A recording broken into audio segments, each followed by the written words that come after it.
We need to figure out what your worth is per hour. And that's a KPI that I think every person in this country should track. You have to know what you're worth per hour for multiple reasons.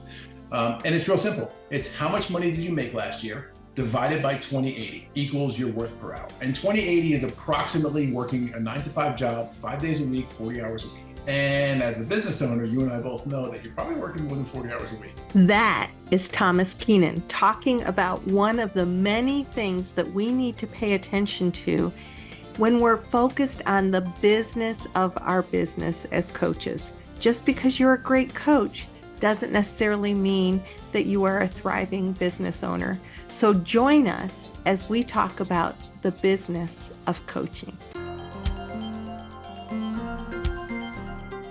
Welcome to the show. It's delightful to have you here as we dive into another week of exploring strategies, tools, and resources that help coaches be the best coaches they can be, leaders communicate more effectively and empower their teams, and as a whole, wherever you are and whatever your impact of the world is, I'm willing to bet that we're doing something here on the Star Coach Show that can help you in the way that you're engaging with others. I'm Meg Rentschler. I'm the host of the Star Coach Show and am absolutely committed to the way that we engage and communicate with one another can be stronger, that we can connect on a more meaningful level. And I do that by being an executive coach, going into organizations and helping them change the way that they're communicating and create healthier environments. I also help coaches strengthen their coaching and figure out how they're going to move into their worlds in a way that brings their impact forward. And with that, we've got today's show. Today's show, we are going to be visiting with Tomas Keenan. Now, Tomas is all about the business of the business, how he is helping business owners get their work into the world. He's best known for his own humble beginnings and lengthy career as a custom car auto installer. He's sort of the epitome of a technician-turned-COO. And how many of us are, loving to coach, loving to be our service providers, and then suddenly we're like, if we want to do this, we want to do this maybe as entrepreneurs, we suddenly become CEOs of our own businesses, and we're in that place of, how do I do this? So Tomas is willing to share his own journey with us, the times that he fell down and scraped his knees and got back up again, and how he turned his learning into being a success coach for other industry leaders and business owners. He works with entrepreneurs who don't want to be average and they want to crush 7-figure plus businesses. He recently moved to Texas, so welcome to Texas, Tomas, to begin his newest company, the Step It Up Academy, where he uses his expertise and vast experiences that have put him in the spotlight in such magazines as Forbes, Mobile Electronics Magazine, CE Outlook, CEO Blog Nation. I mean, it continues. He has been out there in the world helping business owners really reach their dreams. What we talk about today is that it's not all about our service delivery. We have to lean into the business of the business, even if that makes us uncomfortable or we don't know exactly what we need to do. So Tomas is going to help us understand what is the business of the business, and he's going to give us a peek behind the curtain of what he does with his clients and some of the key performance indicators that he encourages them to get. We're going to talk about his book. We're going to talk about the business that he has. And we're going to challenge you to step into being a business owner. So join us as we talk about the business of coaching. Tomas Keenan, welcome to the Star Coach Show. I am so excited to be here with you today.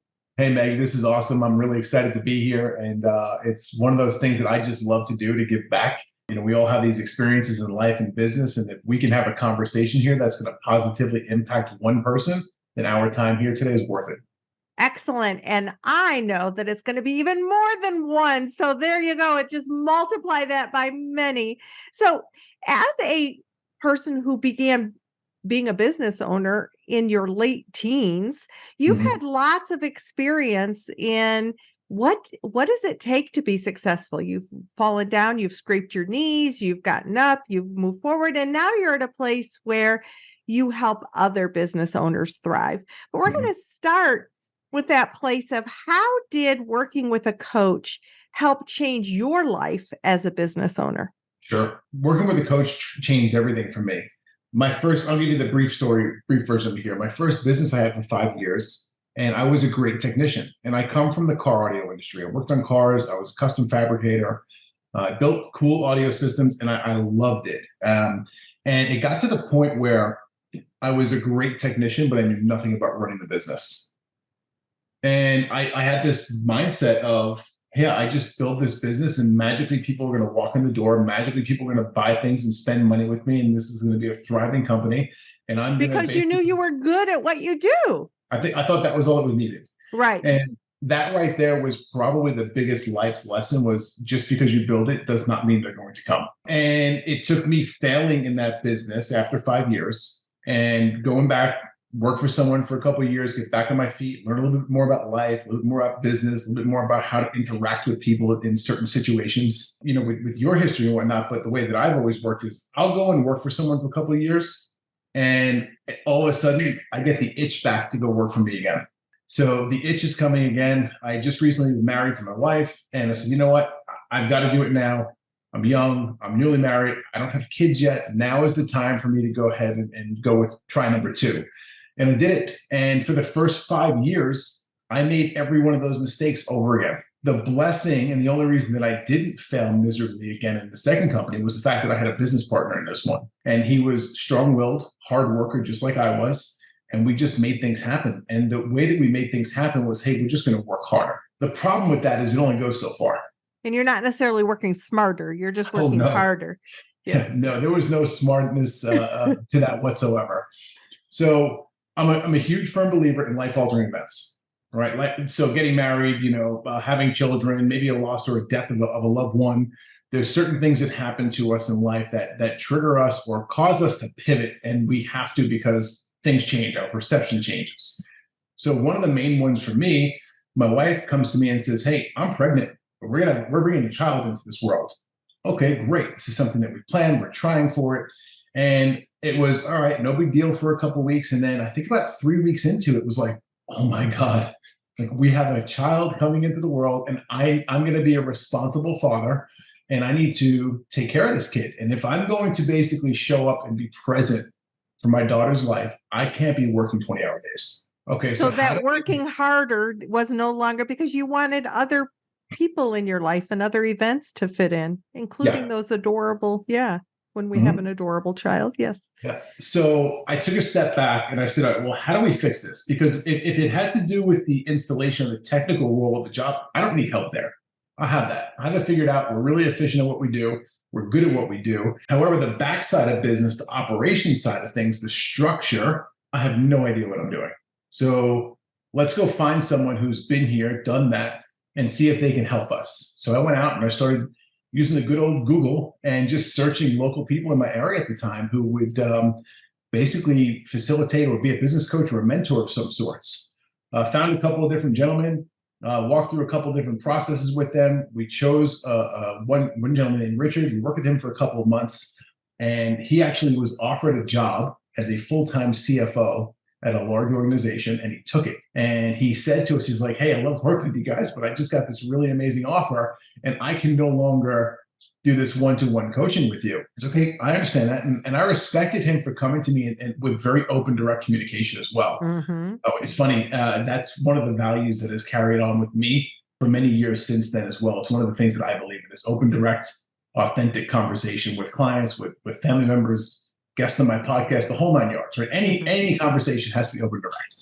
So Richard then led me to another coach. We worked with another coach for several years, and we built out the back end operation of this business. So this coach, not only was he a coach slash consultant, but he also owned a marketing agency.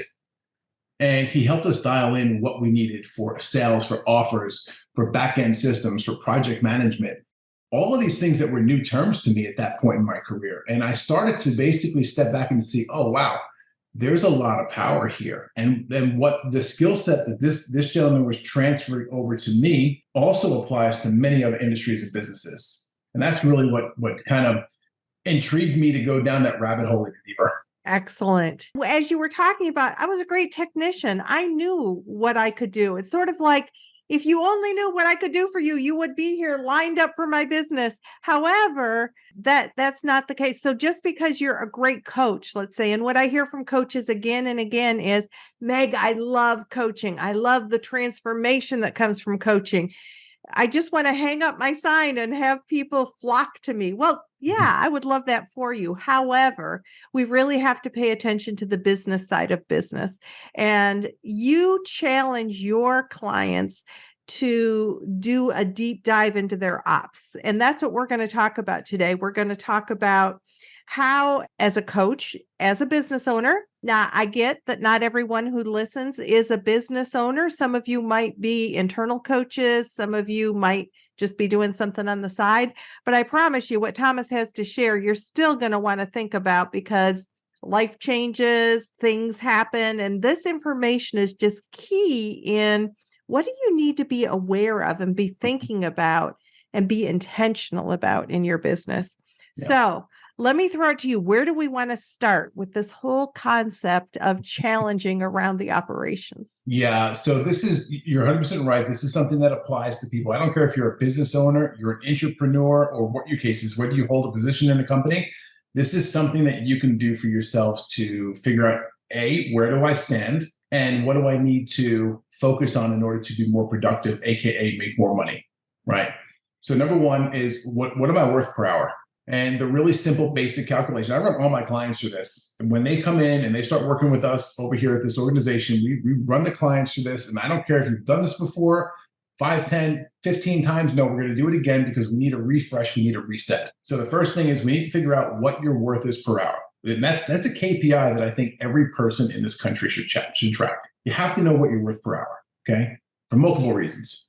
And it's real simple. It's how much money did you make last year divided by 2080 equals your worth per hour. And 2080 is approximately working a 9-to-5 job, 5 days a week, 40 hours a week. Okay. And as a business owner, you and I both know that you're probably working more than 40 hours a week. Right. So that's already kind of bringing your dollars per hour up maybe a little bit, but it's 2080 divided by your whatever you made last year. Whatever you made last year divided by 2080. That's going to give you a rough KPI of what you're worth per hour. So I happen to know this number off the top of my head because I present it a lot. So if you made $300,000 last year divided by 2080, it comes out to $144 and change, like 24 cents. Okay. All right, great. That's an amazing KPI to have right there. I now know that I'm worth this much money per hour. So now the theory is, all right, I have to go in and establish and figure out where I'm spending my time in my position in my company the most. And I have to eliminate the things that are below that dollar amount. Uh-huh. If I don't, I'm actually costing the company more money than if I were to go find the right person and hire, train, delegate these tasks to that person. So it's a time study, and it's not fun. It's not for the faint of heart, but this is one of those things where if you push through the exercise, you get through it, you do it the right way, you don't cheat, you're going to have an amazing outcome and an aha moment several times throughout it. And that aha moment is going to force you to say, okay, now I'm looking at this through a different perspective, new set of lenses. I now see some of the pieces that I need to change, or some of the moves that I need to make to better myself in this position. So let me ask you this. If the people who are listening are not making, so they're not making what they want to be made, let's say that last year their income from coaching was $40,000. And that's going to bring in a KPI that a lot of things are probably going to fall in, but they're not activities that they want to be doing. They're activities that they know that their KPI could be, or that their dollar per hour could be higher. Mm-hmm. So once they do this and they realize that I'm doing a lot of work for $10.80 an hour or whatever, what would you recommend? Yeah. So you have to, that's why it's so important that you establish that initial KPI, because you need to basically track that. And I'd say minimum once per quarter. You want to see that in an upward trend over the year. Okay. If it's not going in an upward trend, then you're doing something wrong in business, and that's a different conversation. Okay. So figure out what you're worth, and then let's study and figure out where you're spending your time. All right. And there's no fun way to do this. I recommend 2 weeks long. Get out a pen and paper, get out an Excel spreadsheet if you prefer Excel, get out an iNote in your iPhone if you prefer that. Start writing down every single thing you do in 15-minute increments for 2 weeks. For 2 weeks, everybody. 2 weeks. 2 weeks. That's 14 days. Okay. It is. And we have tasks. There's basic tasks such as booking appointments, sending an email to a client, following up, collecting money, data entry. Those kind of tasks where then it's called the time bucket exercise, and I have it in my book as well, right? Those tasks that I just gave you there are around the $10 per hour tasks. Those are basic tasks. They are necessary for the business to survive. Right. And what I find with most small business owners is they had to do that at the beginning when they first started in that grind up, that startup mode. And they're very hesitant to release it to someone else. Right. But these are the things that we have to learn to document it. Right. We then have to delegate it so we can then offload it and basically give it to someone else and say, hey, this is now your task and your responsibility within the company. Right. It's kind of like, you have to go in there and do the work, and you need to backfill and replace yourself in everything that you're doing consistently and constantly. And if you're not doing that, you're going to stay exactly where you are forever. We'll be back to my interview with Jen Benninger right after this message. We're talking about the business of the business today. And the reality is many coaches are struggling to turn their passion for coaching into a thriving business. And they're not alone. We hit that roadblock when it comes to entrepreneurship because we love to coach, but we don't necessarily know how to build a business. And that's why I have some exciting news for you. The why, what, and how of being a wildly successful coach is a free series that is available now. I'm in partnership with Sue Schoening, the CEO of Coach Automator, because together we are committed to helping you overcome the confusion, the overwhelm, the spin that often comes with building our own coaching businesses.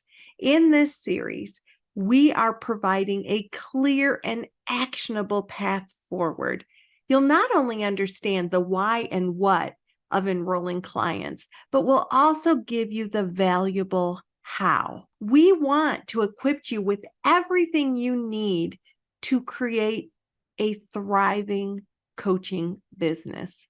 The first 2 parts of the series are available now through Star Coach podcast episodes. Part 1, why it is critical to have an online presence, and part 2, the what, your marketing mojo. These episodes are in your Star Coach feed right now, episodes 356 and 358. So wherever you listen to your podcasts, go grab those episodes. And by the way, make sure that you're subscribed so that you never miss an episode. Now, let me tell you a bit about my amazing partner, Sue Schoening. She is the CEO of Coach Automator. She's an expert in content marketing, digital marketing, email marketing, lead generation, all the things that we need to know and maximize to be a flourishing business owner. So together, we share this passion for removing barriers that hold coaches back from achieving the kind of success they desire and, very truthfully, that the world needs them to have. We're going to address the why and what in those podcast episodes. And now we're inviting you to join a live webinar where we tackle the biggest barrier to your success, the how. So save the date, Friday, September 29th at noon Central, 1 p.m. New York time, and plan to join us for this live dive into both the psychology of selling and the tools of the how. How are you going to make this happen? Now, you'd have to register for the webinar so that we can send you a link to join us. Go to starcoachshow.com/358, starcoachshow.com/358 to be sure to register for that live webinar, because you are going to want to be there. Don't let the challenges of entrepreneurship hold you back from creating the coaching business of your dreams. Join us for the why, what, and how of being a wildly successful coach. You want to be at that live webinar. We're going to have special bonuses for you and special things for people who join us live. So go to starcoachshow.com/358 to register for the webinar. And now let's get back to my interview with Tomas Keenan.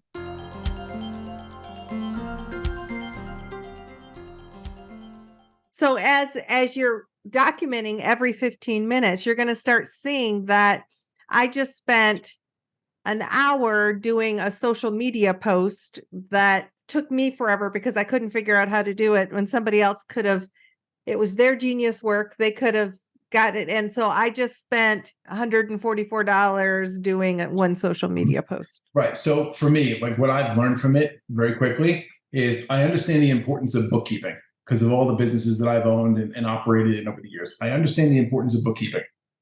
However, I am not the one to go do the data entry with bookkeeping. Don't ask me to set up your chart of accounts in QuickBooks because it's going to be a mess. So I rather, from the get-go, from the onset of a company, I rather go and hire. And of course, I've got people on my team now who do specifically this one, right? And that's one of the beauties of being in business for so long. You meet people who are experts in specific areas, but go find someone who is that expert bookkeeper who can set you up for success from the get-go. Is it going to cost you some money? Sure it is. But if you don't do it now, it's going to cost you tenfold 3 years from now when someone's going to go in and clean up the mess. Ask me how I know. We're speaking from experience here. Yeah. Okay, so we get this, we do this bucket activity where every 15 minutes we're noting things. Mm-hmm. What are some of the things over your work with people that you're finding are showing up? What are some of the aha moments and the lights go on and the reality happens through this exercise? So when people start making a decent amount of money, and what that dollar amount varies depending upon, your lifestyle, where you live, that kind of stuff. But there comes a point in time where it no longer makes sense for you, the individual, to do certain things, even at home on a personal level, right? I'll give you for instance. So I moved to Dallas about 3 years ago, right? Got a nice house, got these big windows all over the place. I moved here, and about, a month and a half later, I said, man, the windows are dirty. I got to clean the windows. So I said, all right, I'm going to get in my truck. I'm going to drive to Home Depot. I'm going to buy a ladder. And I'm listing off all these supplies I need to go buy. And I list off all these supplies, and I'm literally grabbing my keys, getting out, ready to go outside, get in the truck. And I said, whoa, hold on a second. Wait a minute. Yeah, wait a minute. I'm about to spend $500 or more and probably 2 or 3 trips to Home Depot, because we know how that game goes. And I'm going to come back home and I'm going to set up a ladder and I'm going to start cleaning these windows in my house. It's going to take me all day. Halfway through the project, I'm going to lose my temper and my patience and say, this is ridiculous. I'm never doing it again. And the $500 to $700 in supplies is going to sit in the corner of the garage collecting dust for eternity. I said, all right, hold on a second here. I was like, oh, I have a client who does this. So I reach out to the client. I said, hey, I know you're in the DFW area. I am too. Do you cover, because DFW, as you know, is large. Like, do you cover this area of DFW? Like, of course we do. It's like, awesome. So I had them come out, right? And now they come out once a quarter and just do it for me. It was $332 for them to clean my windows professionally. They were here with 2 gentlemen and they were here for 3 hours. And these are pros who have all of the stuff. So if it took these 2 guys 3 hours to do all the work, what would it have taken me? And you think about, I'm not going to ask you what your dollar per hour is for yourself, but I promise you that probably, less than an hour you were taken care of. So yes, it was in my financial benefit to let them clean the windows. Yes. Mm-hmm. And you can enjoy your house better when you're like, oh, aren't those beautiful windows? And somebody else took care of that. Well, here's the other thing too, right? Okay, great. I call these guys, they come in, the professionals do the work. But now instead of me spending an entire day doing that, I've now gained back that time. Now I can put another 5, 6, 7, 8 hours into my favorite bucket's the $10,000 an hour bucket. That's the bucket where you pretty much can't make enough money to replace the experiences. So go spend time with your kids, go to the gym, go get a massage, go take care of yourself, go on a vacation, go speak on stage, go spend time on a podcast like this, right? Or let's go spend some time in the $1,000 an hour bucket, which is let's go work with a coach. Let's go build the next sales campaign, email campaign, and hit the list, and let's go generate some sales for the company. So in that 8-hour period, how many emails could you write, right? How much content could you produce? How many videos could you create?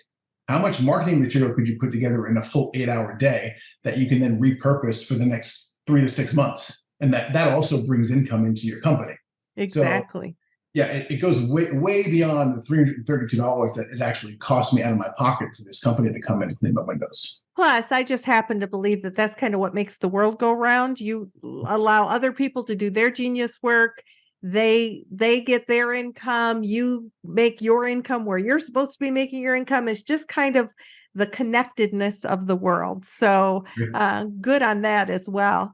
Once people get that clarity, what are some of the things that you know to be true, are activities that you just need to hold on to as a business owner, and then the ones that are more likely that you could give to others? Yeah. So here's my rule on it. As a business owner, you will never get out of sales completely, right? There's always that whale client, that top level client, that 1% client who needs you to come in and close them and kind of hold their hand. Okay. And if you think you're going to walk away from that, I'm sorry, you're not. Like it's part of it. The other piece of it is your marketing message, right? I believe that the business owner should always review and see what's going out as far as content and marketing, and make sure it's the voice that you want out there for your company. Because oftentimes, yeah, we have this, we do it, we document, we delegate, all that kind of stuff. We bring people in, we bring in a copywriter, we bring in a marketing firm, and they have the best intentions, but sometimes the messaging that comes out is no longer the messaging that we would use. It no longer sounds like us. Right. So I think it's super important that the small business owner keeps their thumb on the pulse of the marketing message that's going out into the world, into the marketplace for themselves. So good. And then obviously service delivery. You are all going to be providing the actual service delivery. Now, that doesn't mean that you're not going to partner with other people and all that kind of thing. But in general, you're the one that's going to be given the keynote, or you're the one that's going to be meeting with your clients, or you're the one that is going to be doing that. But I love that for the ops part, you do. And I think, just different people have different visions, and it needs to be your vision. I had somebody send me something once. Doesn't this look really cool? And I was like, well, yeah, but it doesn't look at all like my branding. It doesn't look at all like what I offer. So I get it. I get that it's cool, and it can't really go out to represent me because it's not anything sort of under my branding. Yeah. So good. So good. Yeah. So after you get people weeping by the end of this 2-week time period, and they hopefully they continue to work with you. No, I'm just kidding. Mm-hmm. Of course they will. What do you want the listeners to be thinking about once they're done with the 2-week time study and they're making some choices about how they're going to move forward? Yeah, it's big picture stuff at that point. So you got to figure out what you're doing on a micro level, but we also have to step back and do more of a macro level look at the company, right? I'm a firm believer of looking at the company from a holistic 30,000-foot view. Let's look over everything. Let's talk about all the main areas of your company. Let's talk about sales. Let's talk about marketing. Let's talk about fulfillment. Let's talk about personnel. Do you have a hiring process in place? Do you have an onboarding process in place? Those are two pieces right there that I find that most small business owners just have no idea that, I even need that. And we find so many inconsistencies in the talent pool that they're bringing into the companies. And a lot of that is you have no hiring process and you have no established culture in the company, no vision, no mission statement, no core values.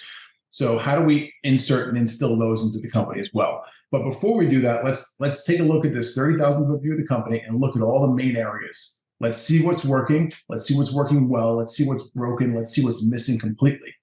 And then we're going to basically come together and say, all right, what's the most important? And a lot of the times, what's most important is going to be determined upon what the end goal you have for the year.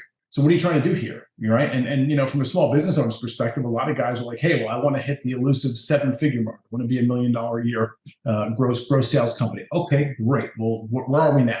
right? We have to establish where we are now in order for us to build the game plan to get there, right? And the way that I've always done it, and the way I've been taught by my mentors and coaches, is establish where you are, establish where you want to be, and you then have to reverse engineer the game plan to get there, right? Start with the end in mind and build backwards. So that's something that I walk all my clients through heavily. We're real big on a year-end planning meeting and then doing quarterly offsite meetings as well. And we help facilitate and put those meetings together, give them outlines. Hey, these are some of the structures and the topics and the exercises that you need to go through in order to pull this information from your team as well, right? Because your team that's out there and doing things sees things through a different set of lenses than you do as the business owner. Mm-hmm. And I think it's foolish for small business owners who don't allow their team to give them that real world feedback. Yeah, it's a wasted opportunity. So, you're investing in those people. Allow them to give you their wisdom. So good. And I know that we could probably talk about this. Anything major that we've sort of left on the table as we begin to wrap up our time? There's a lot of talk about core values all over the place. And I think it's been a buzzword probably for the last couple of years, more so than ever. And I'm a big believer. I talk about it heavily in my book as well. And it's something that once I established and actually bought into it, it changed the game of my second small business. We had a major issue with employee turnover and just not bringing the right people into the organization and not realizing when some of the bad people were sticking around and why they were causing and wreaking havoc inside the organization as well.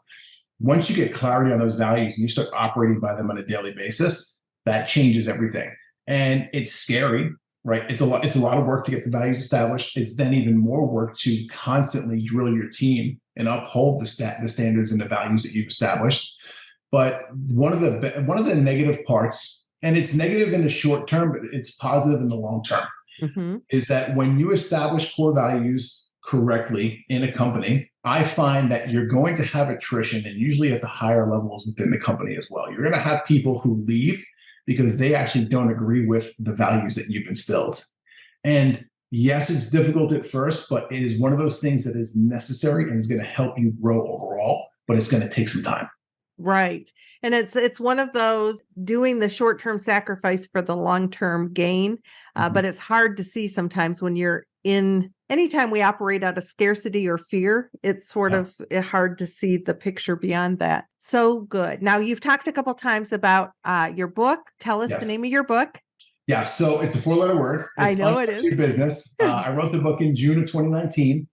I basically wanted to put a book together that describes some of my life story and some of the things I've experienced in business for those people who needed it to help them in their companies. Because when I was coming up through the business game, this is, late 90s, early 2000s, the internet isn't what it is today, or wasn't what it is today, right?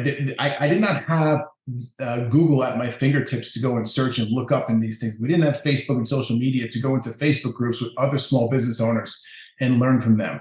Masterminds weren't like they are today all over the place. And, a dime a dozen, you can go find one in many different areas of the country, right? So I wanted to basically put this information together that helped me tremendously, put it into one package and then offer it and say, hey, I'm not looking to make money on this. I want this to help you and help impact your business in a positive way. Please read it. That was it. That was the goal and the intent. Beautiful. We'll have a link for that book in there. And the name of your book again? Unf Your Business. Unf Your Business. Yeah. And you also have a podcast. Tell us about your podcast. Yeah, my podcast is called Step It Up Entrepreneur. That podcast has been around now for August. I think will be 4 years, 3 or 4 years, which is cool. Very cool. I'm sure you're aware of the podcast stats. Most people don't make it past either 6 or 7 episodes and they give up. And it's something where I wanted to get other small business owners, entrepreneurs, people who were on a self-development journey, come in here. Let's have conversations. Let's tell your stories.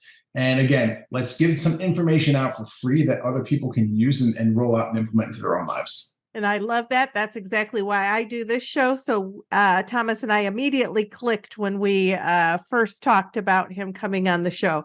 We will have links for you to be able to learn more about Thomas and his business and the work that he does. Thomas, thank you so much for joining us on the show today. Thanks, Meg. This is great. Thank you for joining us for this Star Coach episode with Tomas Keenan. And think about those key performance indicators that you really need to be paying attention to in the business of your coaching. We challenge you to step into that exercise that Thomas talked about and spend the next 2 weeks monitoring every 15 minutes what you're doing to determine, are you really making the best use of your time? Now, my conversation with Thomas continues in the Star Coach community. Want to know what a thriving community of heart-centered coaches can bring to you? Well, I've created a sneak peek for what is going on in the Star Coach community at starcoachshow.com/community. That's starcoachshow.com/community. Explore what is available for you there. Now, be sure to grab the links to connect with Thomas and the work he does below this video, and subscribe to this channel so you never miss an episode. Next week, I'm going solo to explore with you the expert advice I can give you to step into the spotlight with ease so that you can attract those clients to you who really need to know what it is that you're doing, what you offer, so that they're able to take advantage of that. So until next week, this is Meg Rentschler wishing you the very best for your coaching success. Have a fantastic week.